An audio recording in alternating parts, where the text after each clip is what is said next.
Looks like we're talking about the PS5 today. What's up guys, Arekkz here, and Sony decided to do what they've been doing kind of at various times throughout this year, and that is just drop a blog post today to be like, hey, we're talking about that next generation console of ours, which by the way, they've officially name checked as the PS5. The PlayStation 5, no surprises there. If any of you guys placed some bets, then I mean, it was kind of a given, right? Either way, PlayStation this year, they've been doing things quite differently. They didn't show up at E3, and the only kind of thing we heard about their next generation console so far was back in April earlier this year when there was an exclusive interview with Wired and Mark Cerny spoke about some of the system architecture. Now, that's basically all we've heard since then. Obviously speculation, you know, we're looking towards 2020 for the new consoles to launch both for PlayStation and for Xbox, and with that in mind, I kind of assumed that most of the information we would hear would be next year.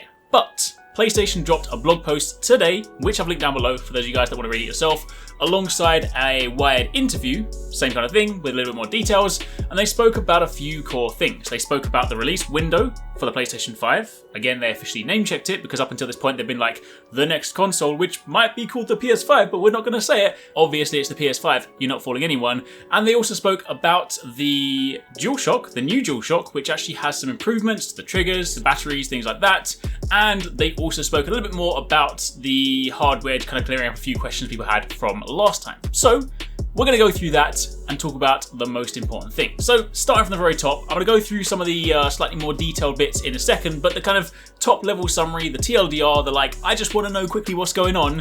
Holiday 2020 is the window. They basically said the PlayStation 5 will launch in time for Holiday 2020. Now, obviously that's still a pretty broad window, but that is what they're shooting for. So that's obviously going to be towards the latter part of the year. Honestly, if I had to hazard a guess, irrespective of this thing dropping, I was still under the impression that, say, maybe the beginning of next year, they'll talk a little bit more about the console, they'll wait and then till E3, or, I mean, assuming they show up at E3 again, unless they decide to do something themselves. Either way, some kind of big song and dance where they then show the hardware, they talk about the price point, they talk about the launch content, and they, of course, then give you the date, which you can then start pre-ordering for, and lead towards the end of the year. So, you know, you can kind of look towards that typical console release window, but they did basically say in time for Holiday 2020. So make of that what you will. On top of that, a few other things worth noting, ray tracing support is going to be hardware based. It's actually a question a lot of people had because the last time in April they spoke about it and they spoke about ray tracing, people were like, is this just going to be a software level update, in which case it's going to have limited capabilities, but they've confirmed it is hardware level.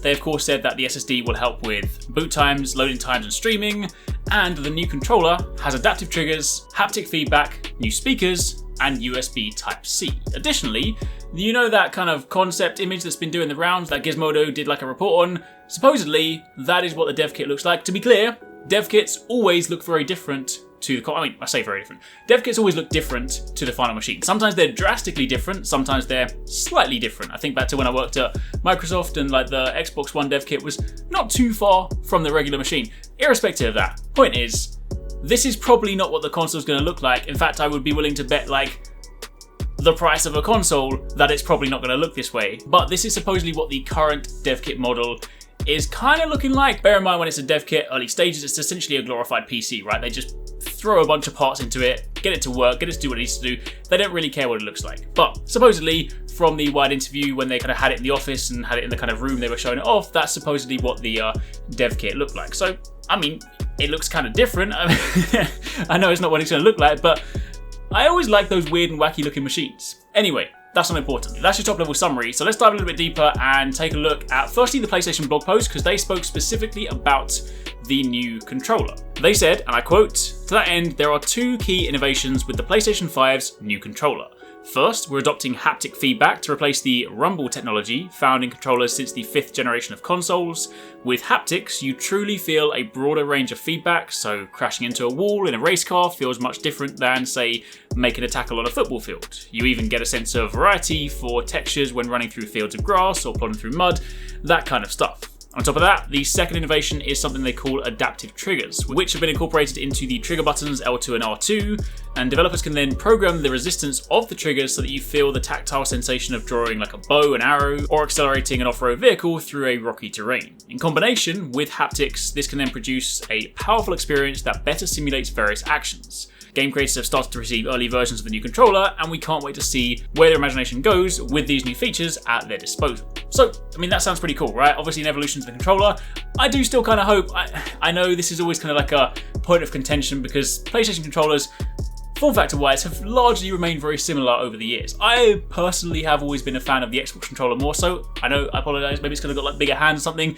I've just never gotten too well with the Dualshock form factor, so I would personally like to see if they kind of slightly change the form factor a little bit. I mean, I appreciate they're probably going to still want to keep their signature design, but hey, if you want to kind of like slightly move more towards the Xbox controller, I'll be cool with that. I know a lot of you guys are probably going to hate me for saying that. Either way, whatever. Point is, improvements to the controller, which is really cool, but more importantly on top of that, they also said there will be improvements to the battery life and the speakers as well, and it's going to be USB-C, which of course means it should charge a lot faster, which would be nice, but I just really hope the battery is like properly good this time because my PS4 controller is always running out of battery. I swear I feel like I'm charging it all the damn time. So if they can make that better, then I'm going to be completely cool with that. They also mentioned that the new controller is slightly heavier than the current DualShock 4 model, but it is still lighter than the Xbox One controller with batteries in. So that kind of gives you a comparison point. Now, of course, on top of that, talking about the console itself, a few things worth calling out. Again, I'll link the wide interview down below. It's kind of pretty long. There's a lot of interesting information in there, so you guys can definitely check it out. But to take like a few key points from this, the first one again pertains to the ray tracing. They spoke about this last time, and the system level or the kind of hardware level ray tracing is going to be really important in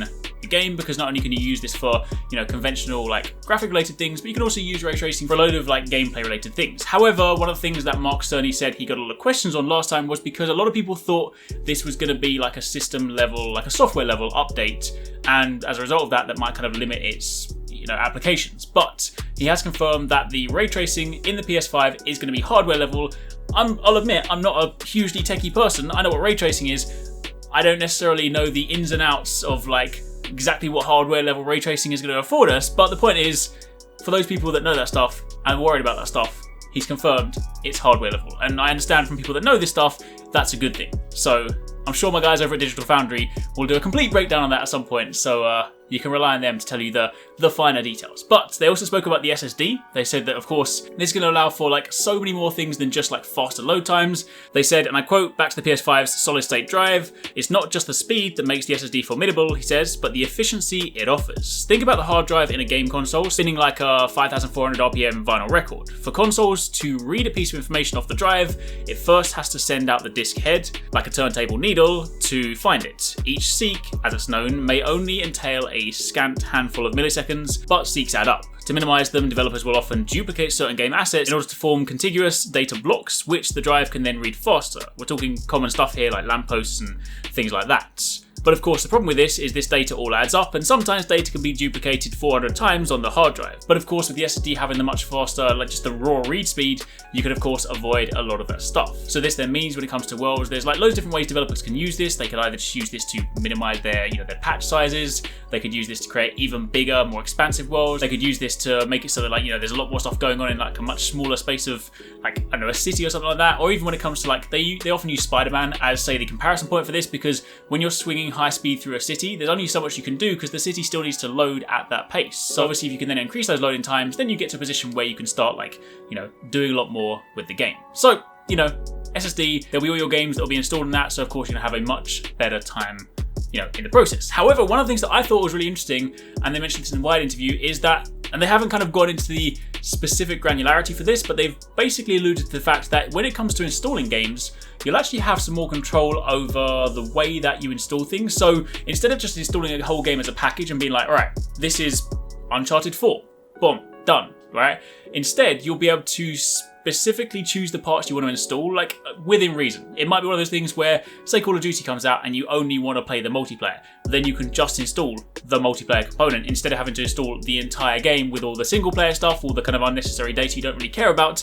So whether that applies to every single game will remain to be seen. Obviously some games it won't even matter because if you're just playing a story game, who cares, right? But if there are some of those games, and especially, some of them are like stupidly big, right? With these hefty sizable updates. So if you can be like, I only want that 30 gig like multiplayer component, that's going to be pretty cool. They did also say they're going to be redesigning the user interface, which I'm so happy about, right?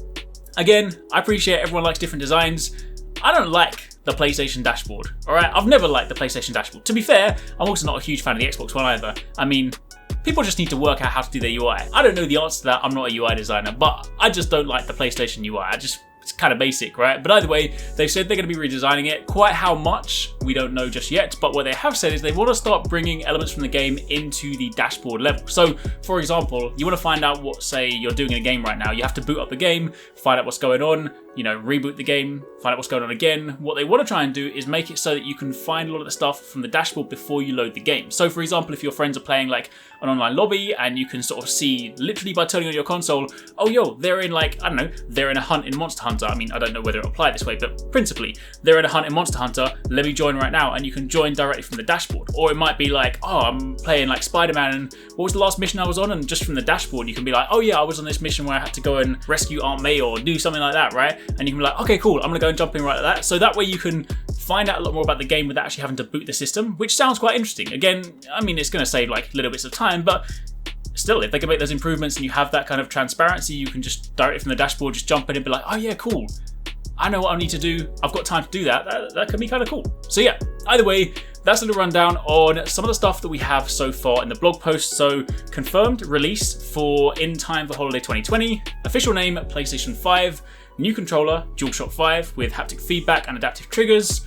Of course, hardware level ray tracing, SSD for much faster read and write times, and of course all the other benefits that of course goes with, and an improved user interface. So that's what we have right now on the PlayStation 5. Hopefully you guys enjoyed the video. Let me know what you guys think in the comments down below. Let me know what else you guys would like to see in the new system. And of course keep it locked, because as and when we find out more about the PlayStation 5, I will keep you guys bang up to date.